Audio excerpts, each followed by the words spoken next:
कल्पना कीजिए, आप बाहर से बहुत सफल दिखते हैं, अच्छी नौकरी है, पैसा है, लोग इज्जत करते हैं, लेकिन अंदर से एक खालीपन है, परिवार से दूरी है और कभी-कभी मन में एक सवाल उठता है, क्या मेरी जिंदगी सच में मायने रखती है? क्लेटन क्रिश्चियनसन की किताब how will you major your life इसी सवाल से शुरू होती है। क्लेटन क्रिश्चियनसन कोई मोटिवेशनल स्पीकर नहीं थे, वो हार्वर्ड के प्रोफेसर थे, दुनिया के सबसे बड़े बिजनेस थिंकर्स में से एक। उन्होंने कंपनियों को समझाया कि कुछ कंपनियां क्यों सफल होती हैं और कुछ क्यों असफल। लेकिन अपनी जिंदगी के आखिरी सालों में एक गंभीर बीमारी के बाद उन्होंने एक और गहरा सवाल पूछा, इतने स्मार्ट, मेहनती और अच्छे इरादों वाले लोग जिंदगी में, रिश्तों में, ईमानदारी में और खुशी में क्यों असफल हो जाते हैं? ये किताब उसी सवाल का जवाब है।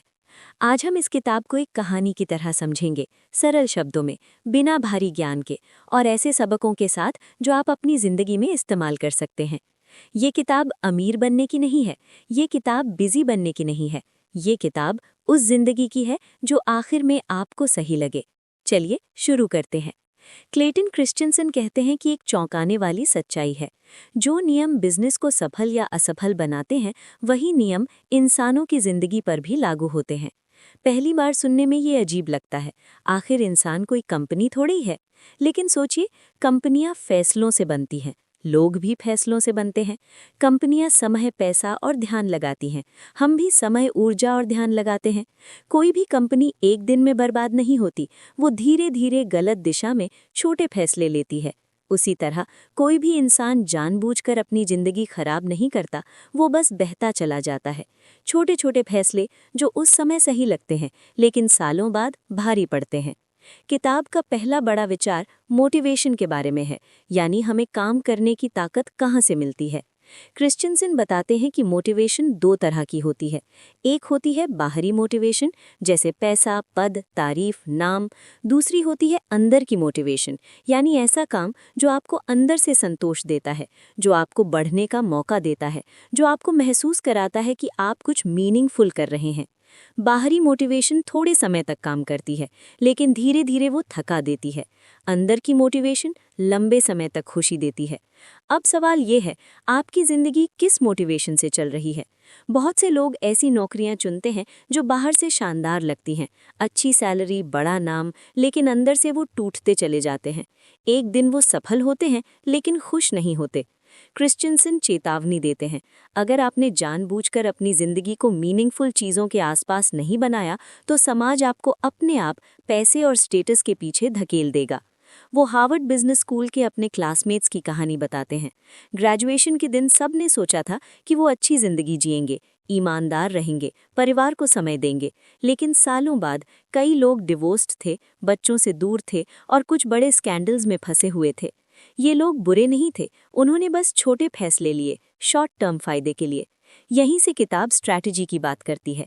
बिजनेस में स्ट्रैटेजी का मतलब गोल्स की लिस्ट नहीं होती, स्ट्रैटेजी का मतलब होता है चुनना, क्या जरूरी है और क्या नहीं। अगर स्ट्रैटेजी नहीं होती तो कंपनी हर मौके के पीछे भागती है। जिंदगी में भी यही होता है। लोग कहते हैं परिवार मेरे लिए सबसे ज़रूरी है, ईमानदारी मेरे लिए बहुत इम्पॉर्टेंट है, लेकिन जब असली फैसले आते हैं, देर तक काम करना या घर जाना, तो ज़्यादातर लोग काम चुन लेते हैं। क्रिश्चियनसन कहते हैं, अगर आपकी ज़िंदगी की कोई साफ स्ट्रैटेजी नहीं है, तो आपकी ज़िंदगी डिफ़ॉल्ट मोड में चलेगी। आपकी स्ट्रैटेजी आपके शब्दों से नहीं, आपके कैलेंडर और आपके खर्चों से दिखती है। अगर कोई आपकी ज़िंदगी को देखे, तो वो क्या कहेगा कि आपके लिए सबसे ज़रूरी क्या है? हर हाँ के साथ एक ना छुपा होता है। आप हर चीज़ में पूरा नहीं दे सकते। इसलिए सवाल ये नहीं है कि आपके पास वैल्यूज़ हैं या नहीं, सवाल ये है कि क्या आपके रोज़ के फैसले उन्हें दिखाते हैं।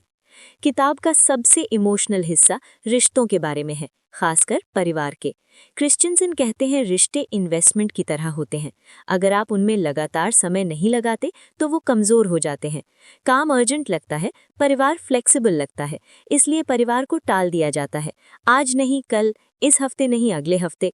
लेकिन रिश्ते अपने आप मजबूत नहीं होते, उन्हें समय चाहिए, ध्यान चाहिए, सुनना चाहिए। बच्चों को महंगे खिलौनों की ज़रूरत नहीं होती, उन्हें ये महसूस होना चाहिए कि वो ज़रूरी है। सबसे बड़ी आयरनी ये है कि लोग बच्चों के बेटर फ्यूचर के लिए परिवार को नज़रअंदाज कर देते हैं और उसी फ्यूचर को खो देते हैं। ईमानदारी पर किताब बहुत गहरी बात करती है। क्रिश्चियनसन कहते हैं, इंसान बड़े गलत फैसले एक दिन में नहीं करता, वो छोटे समझौते करता है। बस इस बार थोड़ा सा, कोई देख नहीं रहा। हर बार अगली गलती आसान हो जाती है। वो कहते हैं 98% ईमानदार रहने से बेहतर है 100% ईमानदार रहना, क्योंकि जब आप एक्सेप्शन रखते हैं तो हर बार खुद से लड़ना पड़ता है। सबसे अच्छा तरीका है पहले ही तय कर लेना कि आप किन बातों पर समझौता नहीं करेंगे, ताकि जब मुश्किल आए तो फैसला पहले से लिया हुआ हो। किताब सक्सेस की परिभाषा भी बदल देती है। सफलता पैसा नहीं है, सफलता नाम नहीं है।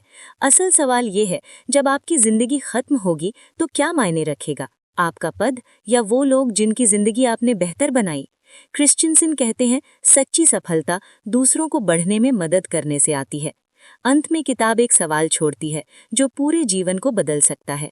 आप अपनी जिंदगी को कैसे मापेंगे? पैसे से या रिश्तों से? बिजी रहने से या प्रेजेंट रहने से? कितने लोग आपको जानते थे या कितने लोग आपको महसूस करते थे? ये सवाल गिल्ट के लिए नहीं है, ये सवाल क्लैरिटी के लिए है। क्योंकि जब मेजरमेंट साफ होता है तो फैसले बदलने लगते हैं। आप समय की रक्षा करने लगते हैं, आप ना कहना सीखते हैं।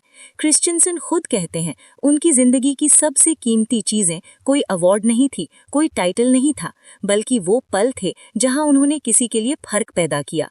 तो आज बस एक पल रुकिए, खुद को जज मत कीजिए, बस ईमानदारी से सोचिए, अगर आपकी जिंदगी ऐसे ही चलती रही तो क्या आप संतुष्ट होंगे? और अगर नहीं, तो आज आप क्या छोटा सा बदलाव कर सकते हैं? क्योंकि आखिर में जिंदगी अचीवमेंट से नहीं मापी जाती, जिंदगी इम्पैक्ट से मापी जाती है। और सबसे खूबसूरत बात यह है, मेजरमेंट आपके हाथ में है। सुनने के लिए धन्यवाद। अगर ये विचार आपको छू गया हो तो इसे अपने अगले फैसले में साथ रखिए, क्योंकि how will you major your life, ये सवाल भविष्य का नहीं है, ये सवाल हर दिन का है।